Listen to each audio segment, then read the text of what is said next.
Uang bisa habis, tapi nilai hidup bisa terus diwariskan dari satu generasi ke generasi berikutnya.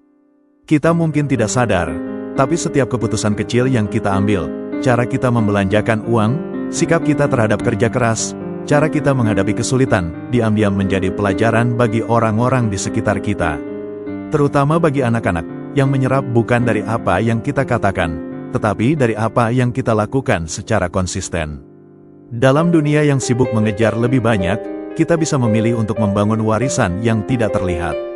Kita bisa mengajarkan bahwa integritas lebih penting dari keuntungan cepat, bahwa kejujuran dalam mencari nafkah lebih penting daripada pencapaian yang dibangun di atas kebohongan.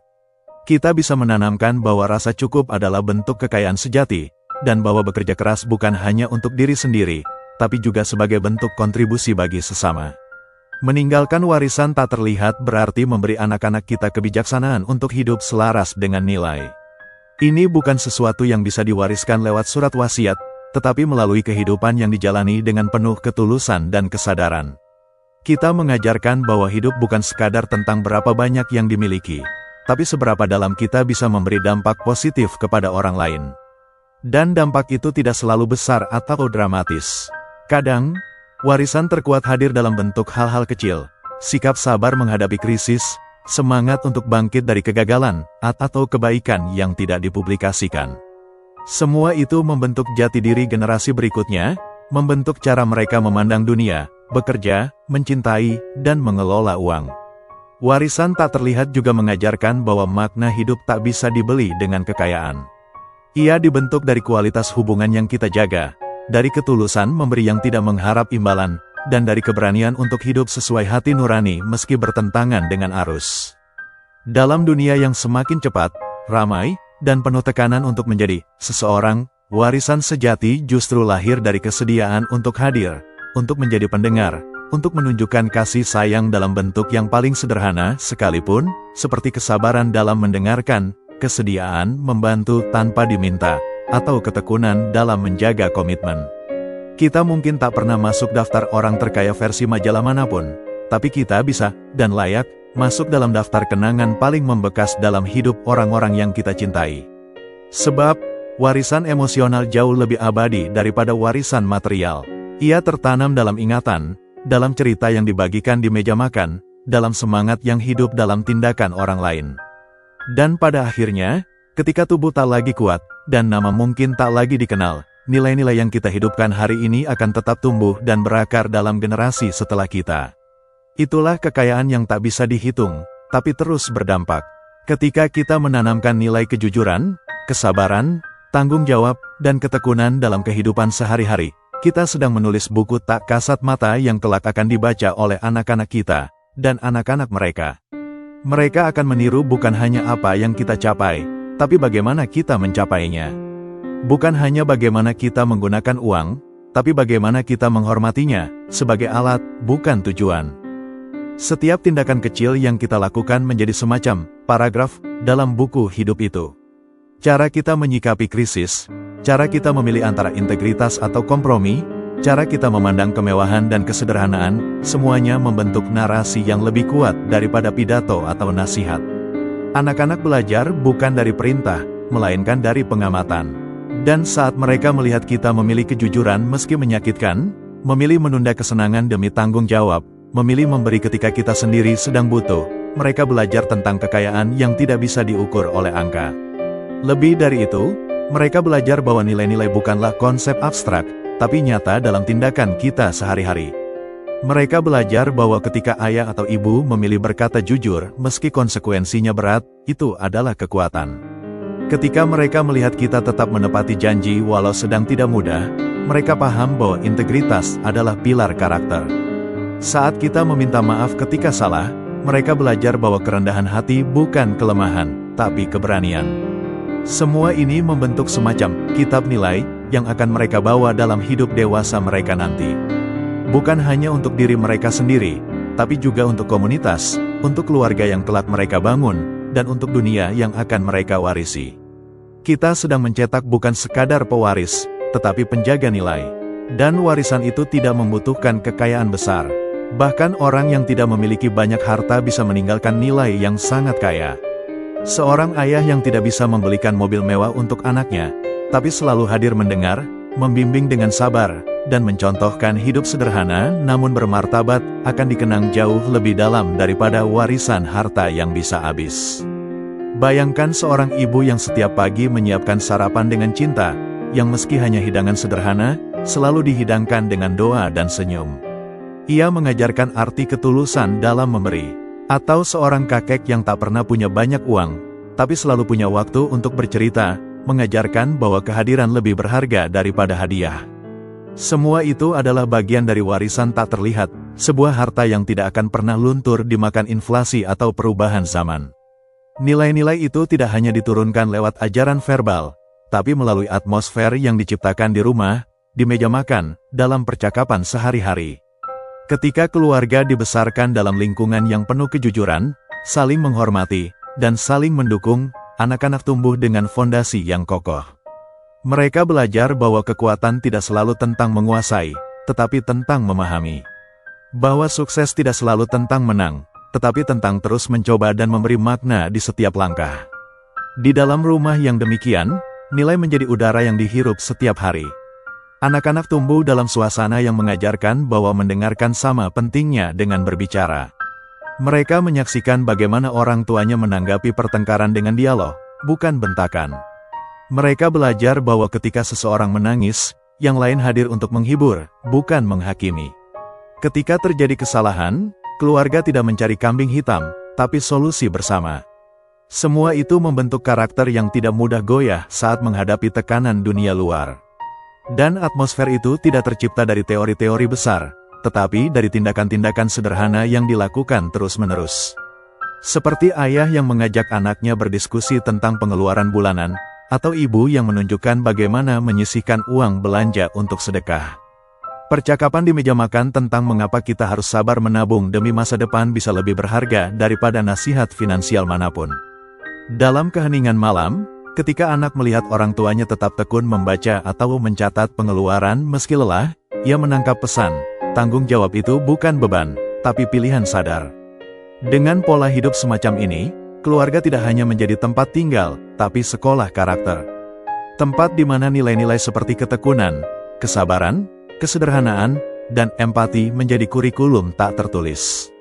Anak-anak tumbuh bukan sekadar tahu bagaimana mengatur uang, tapi juga bagaimana menggunakan uang sebagai cerminan dari nilai hidup. Mereka tidak hanya diajarkan bagaimana menjadi kaya, tapi juga bagaimana menjadi cukup, dan tetap manusiawi di tengah pencapaian. Lebih jauh lagi, mereka menyaksikan bahwa keputusan keuangan bukan hanya tentang efisiensi, tapi juga tentang etika. Ketika orang tua memilih untuk membeli dari pedagang kecil meski harganya sedikit lebih mahal, anak-anak belajar tentang solidaritas dan keberpihakan pada yang lemah. Ketika keluarga menyisihkan sebagian pendapatan untuk membantu tetangga atau menyumbang ke panti asuhan, mereka belajar bahwa uang bukan hanya untuk ditimbun, tapi untuk digunakan memperbaiki dunia sekitar, sekecil apapun skala dampaknya. Dalam rumah yang dipenuhi dengan nilai-nilai itu, anak-anak tumbuh dengan pemahaman bahwa keberhasilan bukanlah sesuatu yang harus diraih dengan mengorbankan orang lain, melainkan yang bisa dicapai bersama. Mereka belajar bahwa kita tidak harus menjadi yang tercepat atau terkaya, tapi kita bisa menjadi yang paling tulus dan paling peduli. Dan ketika dunia luar menawarkan gaya hidup serba instan dan penuh kompetisi, anak-anak ini membawa bekal batin yang kuat, bekal yang mampu menahan godaan dan tetap setia pada prinsip. Mereka belajar dari cara orang tuanya mengelola penghasilan, bukan untuk pamer, tapi untuk menciptakan rasa aman dan damai di rumah. Mereka belajar dari percakapan-percakapan malam hari, ketika orang tua dengan jujur berbagi soal tantangan pekerjaan, kekhawatiran masa depan, dan keinginan untuk tetap berada di jalur yang benar. Anak-anak menyerap semuanya, bukan sebagai teori, tapi sebagai realitas hidup yang memberi mereka pemahaman mendalam tentang makna uang dan makna hidup.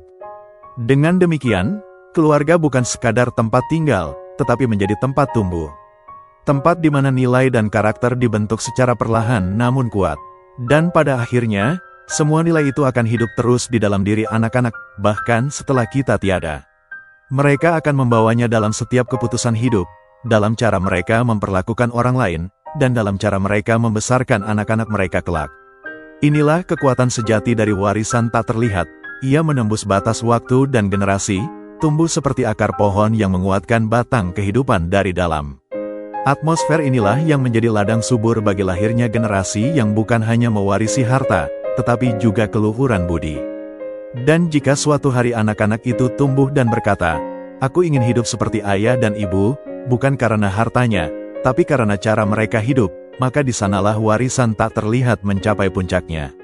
Pada akhirnya, warisan tak terlihat adalah tentang bagaimana kita hidup, bukan hanya apa yang kita tinggalkan. Ia adalah narasi harian yang kita tulis dengan pilihan-pilihan kecil. Ia adalah cermin dari integritas kita, dan gema dari nilai-nilai yang kita pegang teguh. Dan di dunia yang semakin mudah tergoda oleh gemerlap, warisan inilah yang akan menjadi penuntun, pengingat, dan pelindung generasi setelah kita dari kehilangan arah. Kita sedang menulis, setiap hari, warisan tak terlihat itu. Dan mungkin, tanpa sadar, kita telah menjadi sumber harapan dan kompas moral bagi generasi setelah kita. Maka, marilah kita melanjutkan menulisnya dengan kesadaran, dengan cinta, dan dengan keberanian untuk hidup sesuai nilai terbaik yang kita yakini. Tindakan-tindakan kecil itu bisa sesederhana menyisihkan sebagian penghasilan untuk membantu tetangga yang sedang kesulitan, atau tetap konsisten menabung meski tergoda untuk membeli barang-barang konsumtif. Bisa juga terlihat dari cara kita berbicara tentang uang di depan keluarga. Apakah kita menggunakannya sebagai sarana kontrol, atau sebagai alat untuk berbagi dan membangun? Bahkan cara kita menanggapi tagihan yang menumpuk atau saat pendapatan menurun akan menjadi pelajaran hidup yang sangat berharga. Apakah kita panik dan menyalahkan keadaan, atau kita tenang dan mencari solusi? Lebih dari itu, tindakan-tindakan ini menjadi semacam bahasa cinta yang tak terucap. Saat seorang ayah menolak membeli barang mewah demi tetap bisa menabung untuk pendidikan anak-anaknya, ada pesan tak langsung yang disampaikan, masa depanmu lebih penting daripada kesenangan sesaatku. Saat seorang ibu menolak mengambil pinjaman konsumtif meski tergoda, dia sedang menanamkan pelajaran tentang tanggung jawab dan pengendalian diri. Anak-anak menangkap semua itu, bukan sebagai larangan atau paksaan, melainkan sebagai teladan konkret yang bisa mereka pahami dengan hati. Dalam tindakan kecil seperti itulah nilai-nilai dibentuk, kesabaran, pengorbanan, dan tanggung jawab. Bahkan ketika orang tua meminta maaf karena tidak bisa memenuhi permintaan anak dengan jujur dan tanpa rasa malu, itu menjadi pelajaran tentang kejujuran dan kebesaran hati. Anak-anak belajar bahwa cinta tidak selalu berbentuk pemberian materi, tapi juga dalam bentuk kejujuran dan perhatian. Bahwa orang tua tidak harus sempurna, tapi bisa dipercaya dan dicintai karena kesungguhan mereka dalam berjuang. Kadang-kadang, pelajaran itu hadir di saat-saat paling sederhana, ketika seorang ayah berkata, "Maaf ya, bulan ini kita belum bisa pergi liburan karena ada keperluan mendesak lain," atau ketika seorang ibu berkata, "Ibu tahu kamu ingin mainan itu, tapi kita perlu menabung dulu." Momen seperti ini mungkin tampak sepele, tapi di sanalah anak belajar bahwa realitas hidup tidak selalu sesuai keinginan, dan bahwa pengendalian diri adalah bagian dari kedewasaan. Dari interaksi yang tampak biasa itu, anak juga mulai membangun pemahaman tentang prioritas dan tanggung jawab. Mereka mulai memahami bahwa tidak semua kebutuhan bisa dipenuhi sekaligus, bahwa ada waktu untuk menunggu, dan bahwa kesabaran adalah kekuatan, bukan kelemahan. Bahkan, momen penundaan tersebut menjadi jendela bagi mereka untuk mengenal konsep perencanaan jangka panjang, serta nilai dari usaha dan pengorbanan.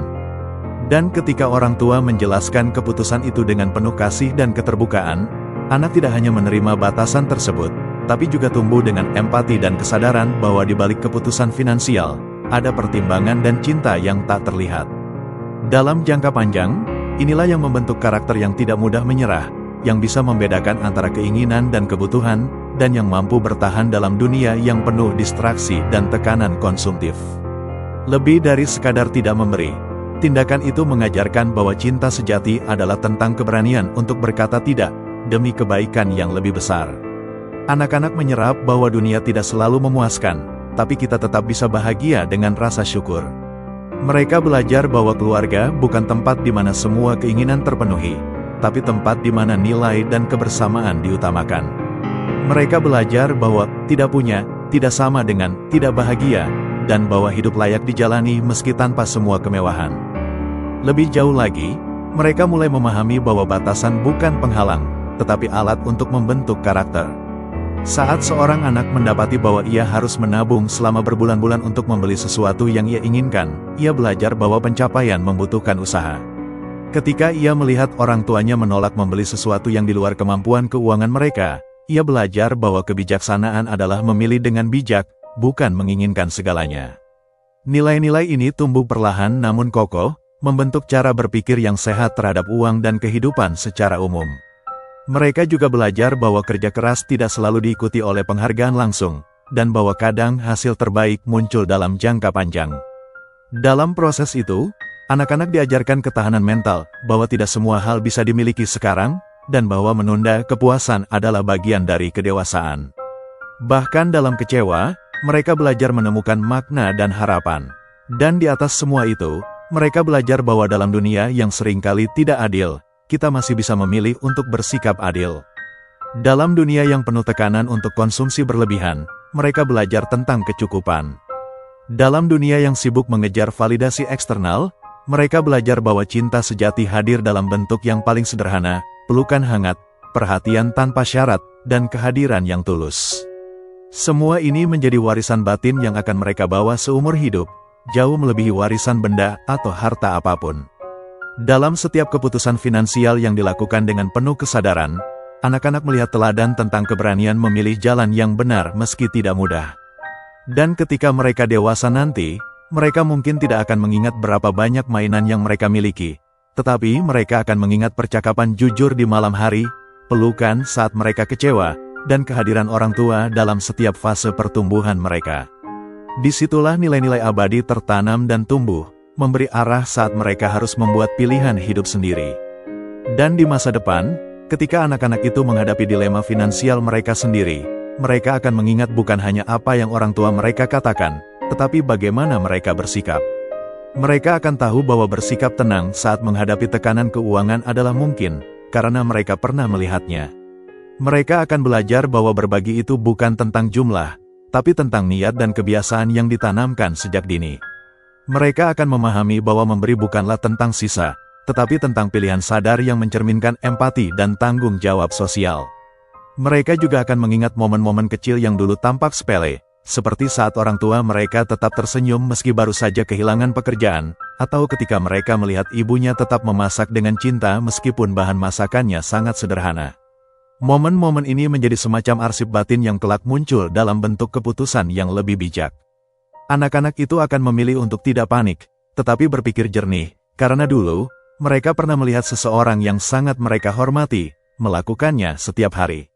Lebih jauh lagi, mereka akan belajar bahwa pengendalian diri bukanlah bentuk pengekangan, tetapi kekuatan sejati. Ketika orang tua mereka menunda pembelian besar demi kebutuhan keluarga, mereka menyaksikan bahwa keinginan bisa dikalahkan oleh tanggung jawab. Dan pelajaran ini akan mereka bawa ke dalam kehidupan finansial mereka, tidak hanya untuk menjaga stabilitas keuangan, tetapi juga untuk menciptakan rasa damai dan cukup di tengah dunia yang penuh tekanan konsumtif. Semua itu menjadi benih yang kelak tumbuh menjadi karakter dewasa yang kokoh, bijak, dan penuh kasih. Dalam jangka panjang, warisan nilai yang tumbuh dari tindakan-tindakan kecil ini justru lebih kokoh dibanding teori keuangan manapun. Ia membentuk karakter, bukan hanya strategi. Ia menanamkan kebijaksanaan, bukan sekadar kecakapan teknis. Dan semua itu dimulai dari rumah, dari keseharian, dari pilihan-pilihan kecil yang kita anggap sepele, padahal menjadi fondasi moral bagi generasi berikutnya. Kita mungkin tidak menyadari bahwa anak-anak menyerap semua itu dengan sangat dalam. Mereka bukan sekadar mendengarkan nasihat, tapi menyaksikan dan merekam cara kita menjalani hidup. Bagi mereka, kita adalah cermin masa depan yang hidup, contoh nyata dari bagaimana menghadapi suka dan duka, keberhasilan maupun kegagalan. Apa yang kita lakukan hari ini, dalam hal sekecil apapun, akan mereka bayangkan sebagai standar bagaimana kehidupan dewasa seharusnya dijalani.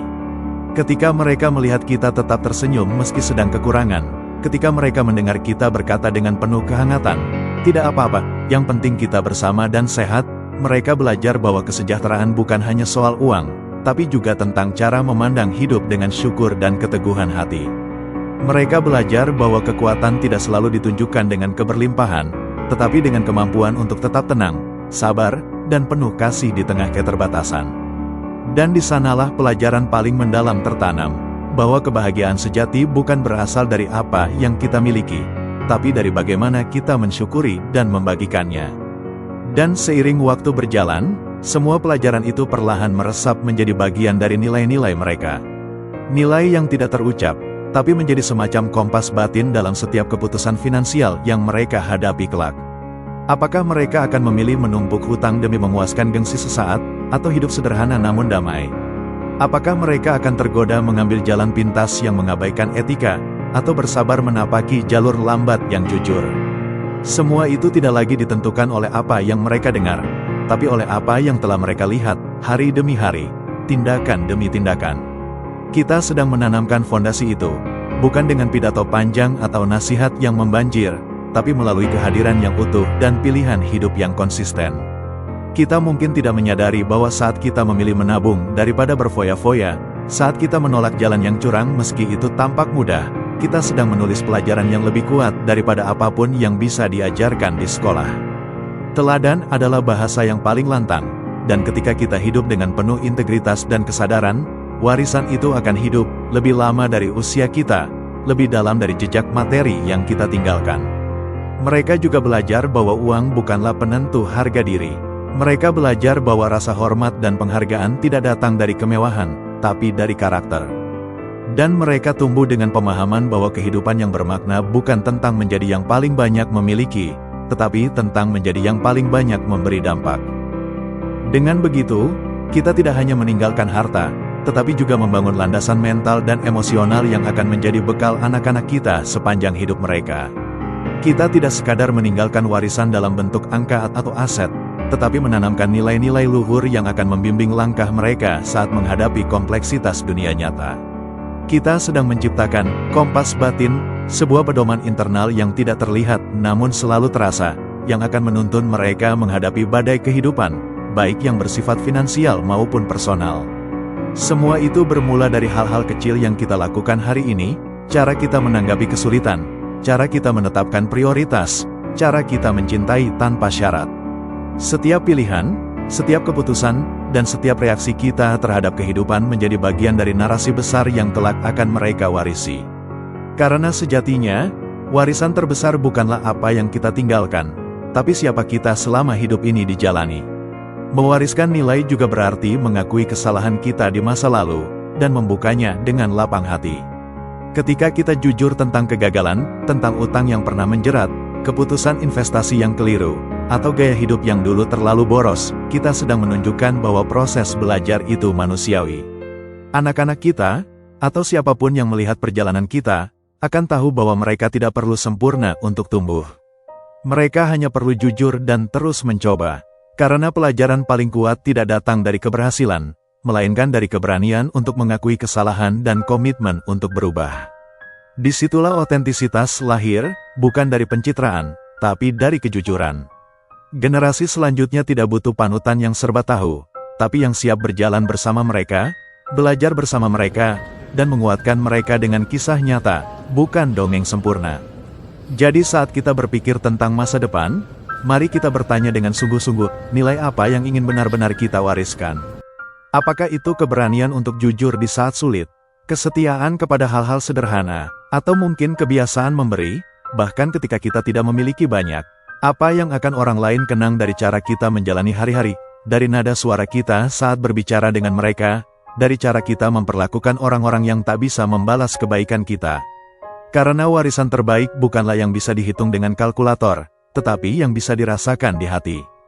Bukan yang hanya tersimpan dalam bentuk angka di rekening bank, tapi yang tertanam sebagai kenangan, inspirasi, dan semangat hidup dalam hati dan pikiran orang-orang yang kita sentuh, bahkan setelah kita tiada. Bab ini mengajak kita untuk menata ulang prioritas, bahwa keberhasilan finansial bukanlah akhir dari segalanya, tetapi bagian dari jalan untuk menciptakan jejak hidup yang bermakna.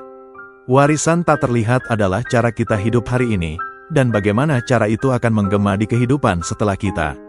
Ia adalah gema kejujuran, jejak kesetiaan, dan pantulan dari hidup yang dijalani dengan makna, bukan sekadar ambisi.